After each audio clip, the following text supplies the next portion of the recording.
So I have this massive hoop that you definitely don't need one this big. I thought I'd use a really big one so you could see it, because I've tried doing this on tiny ones in the past and it was harder to see. Today I'm going to do a running stitch, and this process, you can use this for both mending or embroidery and doing like line drawing or, you know, letters with your thread or floss. So this is how you put on the hoop. You put the smaller one behind the fabric you're working on, and then you put the bigger one, the outer hoop, on top, slide them down, and then tighten it using this. So I'm using a embroidery needle, which is bigger and has a bigger hole. Where is it? There. For threading the needle. You can kind of see it. It's hard to focus on that. And this is called embroidery floss. One trick is to wet the end of the floss or the thread before you put it through the eye. That's what you call the hole in the needle. So today I'm doing this one way. There's a lot of ways you could tie on. I'm doing a loose tail tie on. Because the floss is already so thick, I don't want it to be double the thickness. If I was doing just regular thread, I might do something more like double and tie together at the end piece of thread, but this one is a little too thick to do that. So I'm going to pull my tail a little longer, and then I'm going to make a knot at the end of my fabric. So this knot is just going to keep it from going through the fabric when I tie on.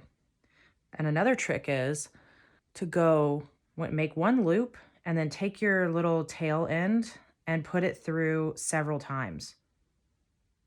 So that way you don't have to make a bunch of different knots. You could just make one knot that ends up being really big. All right.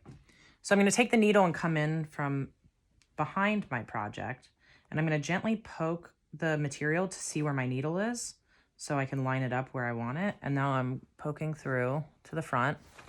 So that way my knot is in the back and you don't see it. One cool thing about the running stitch is that you can make it as wide, each stitch as wide or as small as you want, depending on what you want the look to be. I'll show a couple different examples. So this is kind of a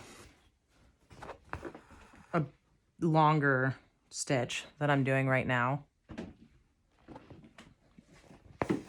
which is particularly good for showing you what I'm doing so you could see it.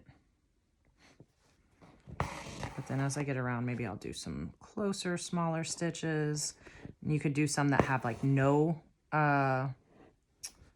gaps at all, so it just looks like a continuous line. That one is cool. That one is good for like line drawing, kind of. Line drawing with thread.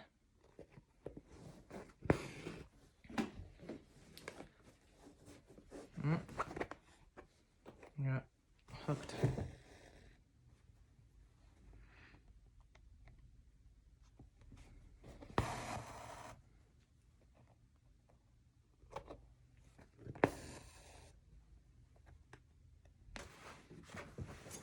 Embroidery floss gets tangled up quite easily. Essentially, embroidery floss is just mini strands of thread laid out together to make it thicker so that it could be decorative. So for this, I like that it's decorative for what I'm doing, but I also used it because it's easier for you to see on camera.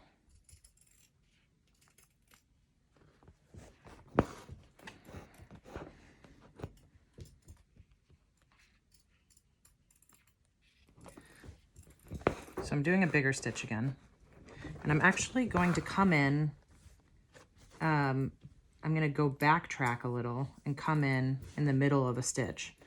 That way, what tends to happen if you come in right at where you went back down is the whole thread comes back out and your stitch just comes up.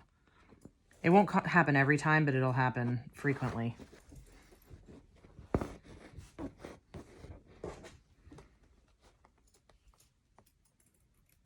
There are a lot of ways to make continuous lines in embroidery, a lot of different stitch styles. This is kind of an easy, it's like maybe a beginner stitch, but even though I do really like embroidery and I've done a lot of those other stitches, I do this a lot myself still because it's easy. It's kind of quick and uncomplicated and kind of gets the job done.